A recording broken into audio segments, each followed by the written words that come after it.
Hey, the internet, y'all got us all the way up. We met that dude, Duke the Jeweler, the night before. We was gambling. The next day, dude followed us to the concert. When we left out the concert, we under the garage. Dude went to his car by himself and walked down to the parking lot. That's when somebody tried to kill. He's the one that's tied to the dude that makes the loaded dice. Right? Check the play out. All entertainers, when you go to Houston, stay away from J. Prince Jr. The whole play going on. Here go the play right here. The play is a loaded dice. Blood-soaked dice clattered across the velvet like it was nothing. Laughter filled the air. Fake smiles everywhere. But only one man didn't walk out alive. Duke the Jeweler wasn't some broke hustler. He died surrounded by flashy liars and designer gear. Now there's heat on mob ties and the feds are breathing down their necks. Duke didn't just get caught off guard. He was straight up hunted. And it wasn't by masked nobodies lurking in some alley either. He got lit up right after leaving Boogie's dice game, surrounded by people acting cool one second, then throwing weird glances and slick hand signs the next. And now those same folks are caught in the federal crosshairs.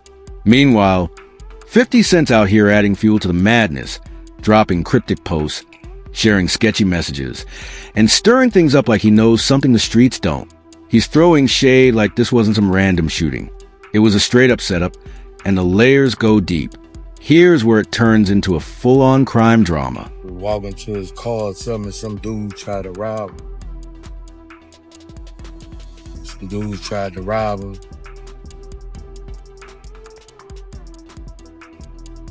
See, some dudes that tried to rob me had walked off by himself, but I had just met dude yesterday.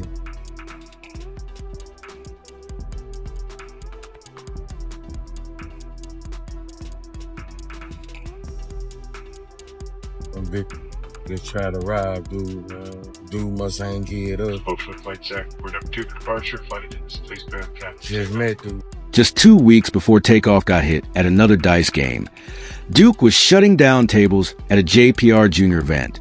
And when the wrong person starts winning too much, that's when egos snap and bullets start flying.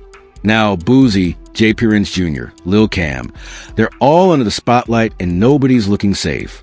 What used to be quiet whispers is turning into a street-level firestorm. But how did it all spiral like this? Let's rewind it. What seemed like a chill dice game might have been a setup from the start. Duke the Jeweler was that dude built his empire out of Chicago, turned dreams into diamonds. And just like that, it all crashed in a flash. Duke wasn't out here tossing icy chains at every wannabe rapper. He was lacing the real heavy hitters, the ones actually running the industry. His pieces were fire, custom, flashy one-of-ones, and his name was blowing up fast. He didn't pull up in Houston just to chill. It was business. Word is Boosie personally hit him up about a special order. So Duke packed that $1 million Louis duffel full of his flashiest work and touched down ready to cash out.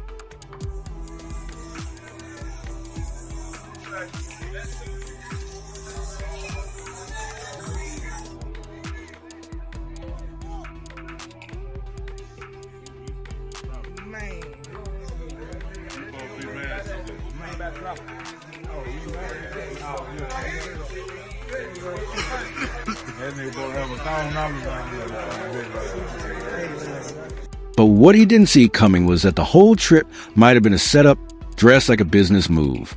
Now, zoom in on that dice game because it wasn't no friendly gambling circle.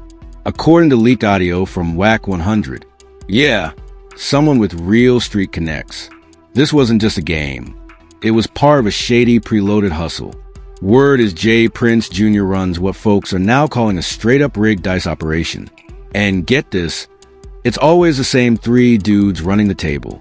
Lil Cam, Big Capri, and Wolf.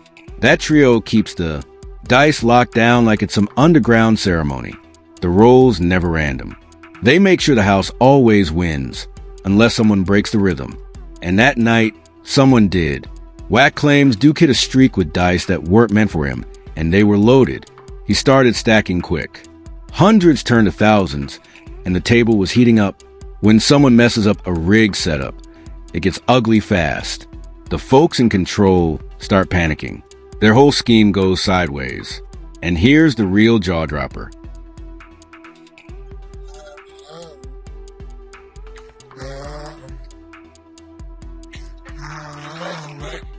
Worked a hard time but never gave up.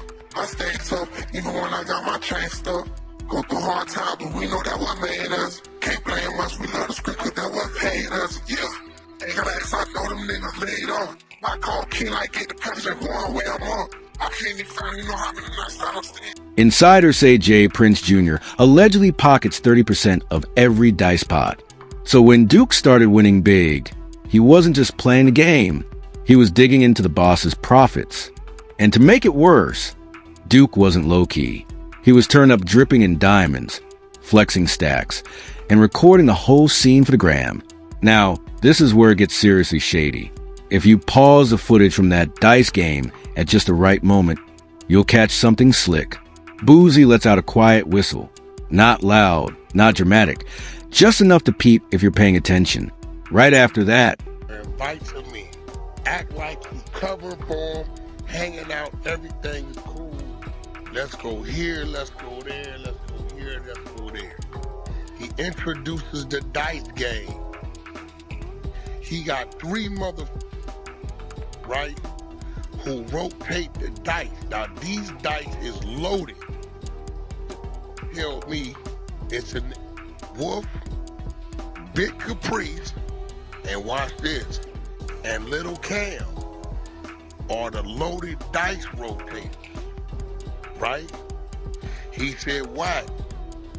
There was a situation that occurred that a certain jeweler ground and got past the dice on accident and was hitting on them for a couple hundred. They got irritated about that. I ain't gonna go too far into that story because, right, boom. The only way they could get their money back was however money back.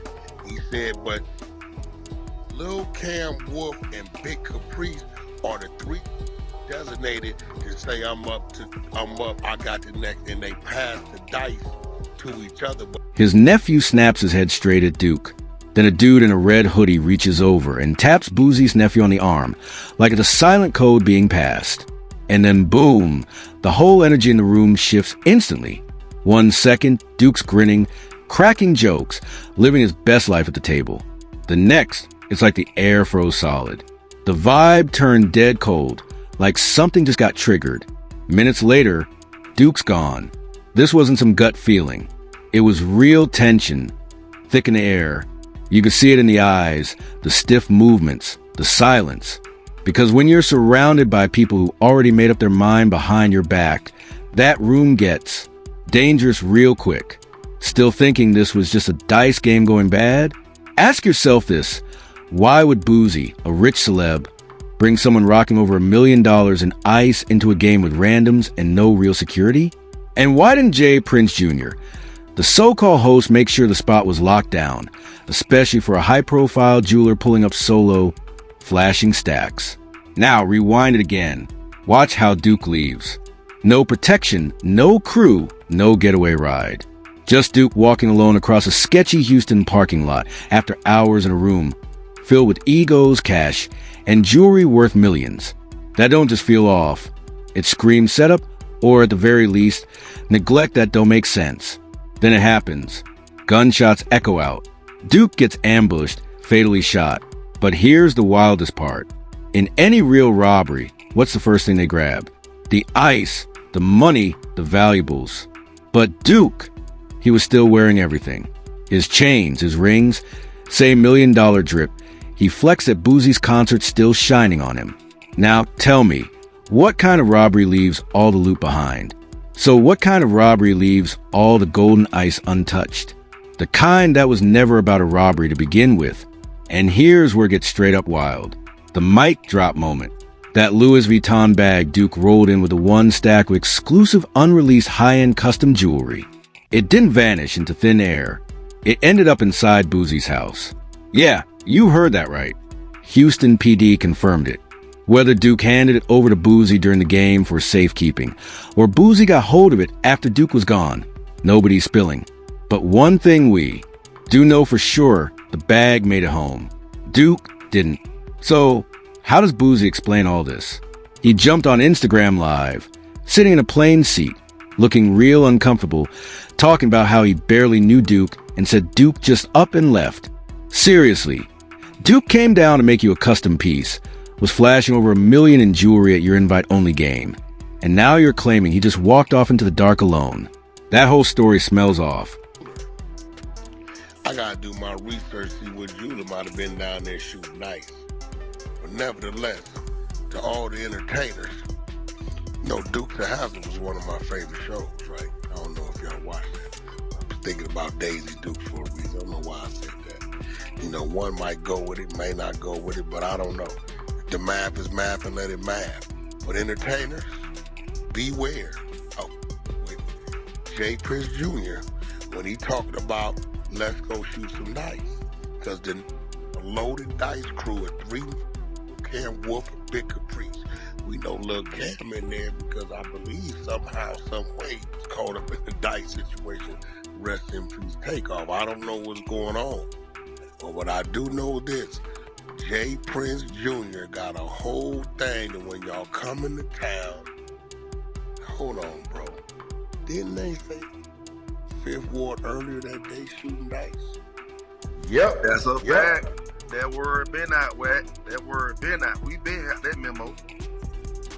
And then, so I've been getting hit all day, and it got to the point at the thing, Quavo like, getting into dice. That's what this nigga Jay Prince Jr., boy, these niggas got all kind of shit going on down there. They say, he said the jeweler nigga got past the dice. He didn't even know the motherfuckers was loaded. He just think he hitting. These niggas is mad as a motherfucker. Cause they like, nigga, how you pass this nigga the loaded dice? Hold up. And Bowie didn't look cool or confident during that live either. His face looked stressed, drained like the walls were closing in. But it only got messier from there. The feds, who were already watching Boosie over some other stuff, swooped in and snatched up Duke's case for a full-blown federal investigation. That means no red tape, no back burner, just a fast track to the truth. And guess what else? The feds tracked Duke's phone. And you'll never guess the last place it pinged. Bowie's recording studio. So unless that phone took a solo Uber ride, someone in Boo's circle brought it there. And here's the crazy part. Nobody tried to wipe it, smash it, or toss it. The phone just shut off like someone calmly held a power button and ended it. No drama, no panic, just silence. Cold silence. That's when the feds kicked it into high gear. They did a full forensic sweep on Duke's rental. And what did they find? Fingerprints from Boo's nephew and cousin. Now, tell me this. Why are Boosie's own people all over Duke's car if it was just a casual meetup? And right when you thought the saga couldn't twist any deeper, boom, it did. A new witness came forward. Someone who was just outside catching a smoke said they saw Duke heading toward his car solo, calm, like nothing was off. But then out the shadows came Boosie's nephew like he was waiting for a signal to move. The witness says Duke felt the tension. He wasn't clueless. Word is he swung first, trying to protect himself, but it didn't matter. One slick move, and Boo's nephew allegedly pulled the trigger. No fake scuffle, no jewelry missing, no cover-up attempt. Why? Because this wasn't about robbing Duke. It was about shutting him up. And what's even crazier, they didn't ditch the Lewis bag. They kept it. That's not just sloppy. That's cocky. Like they thought no one would come checking. And guess who started piecing things together from the sidelines? 50 Cent. He's been throwing shade, asking real questions. See, everybody in the industry knows when you land in Houston, there's an unspoken rule. Check in. No paperwork, no signs. But it's real. If you don't tap in with Jay Prince Jr. and the Mob Ties crew, you're rolling in risky. But now here's the flip. Garage, He must have walked outside to the parking lot. We was in the garage. We heard this, but it like they was far away in the parking lot. He must have went to his car or something, bro. Dude was finna make a piece for him, too. Dang.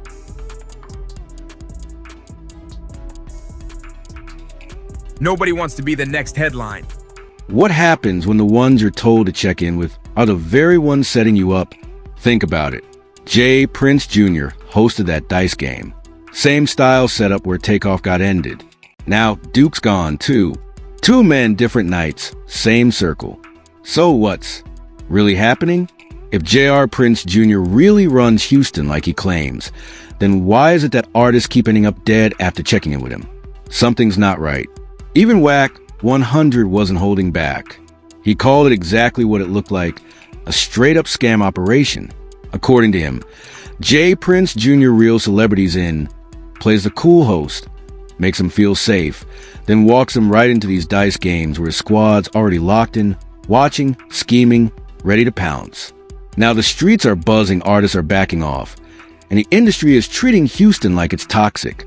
Labels are scrapping appearances, canceling events, and the whole scene's losing its shine fast. Interview 1447. 1516. Nobody wants to be the next headline.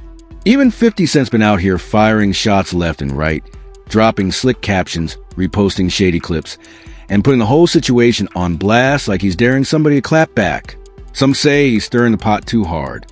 Others, they say he's the only one real enough to speak what everybody else is whispering behind closed doors. Meanwhile, Bowie's not looking so calm. Word is the feds are leaning on him heavy. And this ain't just getting folded into his old gun charges. Duke's case got split off, and now they're putting that whole night under a microscope. They're digging into his homes, his bank moves, even digital. Footprints tied to his son. But here's where things start creeping in from the inside. Allegedly, Boosie's own girlfriend let something slip. Told someone he ran back into the house that night like he was hiding something serious. Yet Bowie's still out here pretending like Duke was just some random he barely knew. But now people are starting to ask the big question. If Bowie takes the fall, who else is going down with him? Because Bowie doesn't roll solo. His nephew in the mix, his cousin in it, too. And let's not forget, he's tied to J. Prince Jr., who's already under heat from Takeoff shooting.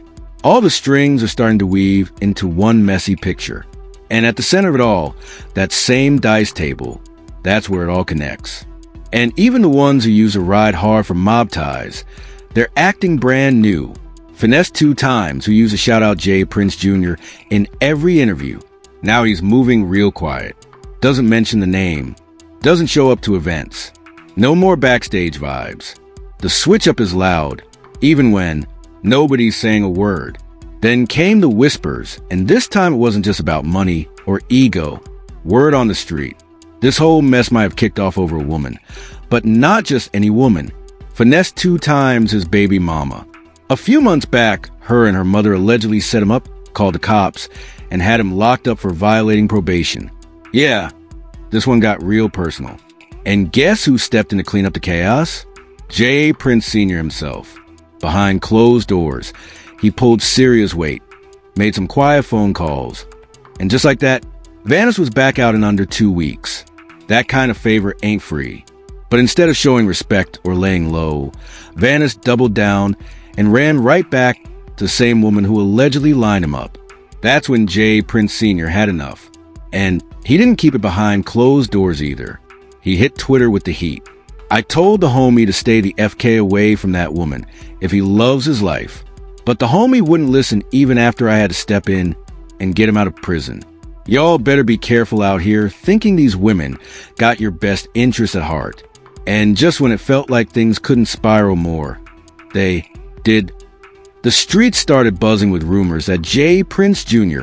might have gotten finest girl pregnant behind his back. Is it confirmed? Nah. But the fact that people are even saying it and Finesse ain't shutting it down, that's saying a lot. Some try to play it off as social media gossip, but others they're connecting the dots. J. Prince Jr. already got tension with Takeoff family. There's smoke between him and Boosie behind the scenes. Now, Finesse is out here spinning, caught in public drama with a woman tied to all of it. So, people are starting to wonder, how many moves can Junior make before the whole empire he's trying to run just crumbles? Because this ain't just beef anymore. It's looking like a full-blown collapse. Because here's the cold truth. When your whole empire is built on silence, fear, and flexing like you're untouchable, all it takes is one voice to crack the whole foundation. One artist, one homie, one fed-up insider, and boom, the whole thing starts crumbling in real time. That silence they used to rely on, it's breaking apart. Now the streets are locked in. Everyone's waiting to see. Will Boosie finally crack and speak up? Will Finesse 2 times stop playing the quiet role and spill what really went down? Or will 50 Cent, who's been relentless in digging into mob ties, force J. Prince Jr. to do the unthinkable, break the code, and save himself? Because let's be real, this collapse is already underway. And those quiet whispers, they're turning into full-blown explosions. Behind the scenes, the feds aren't just casually checking in on Boosie. They're watching everything. His Baton Rouge mansion tapped in that Georgia land being combed through. Every deed, every account, every move under a microscope. Bowie's not just being watched. He's being tracked like a federal target. And he ain't the only one in trouble. J. Prince Jr., he's in deep, too. The industry is falling back. Artists that used to shout him out, dead silent. Labels pulling out quietly behind closed doors. This ain't rap beef anymore. It's starting to smell like RICO charges in the making, and the temperature rising fast. And here's the final twist.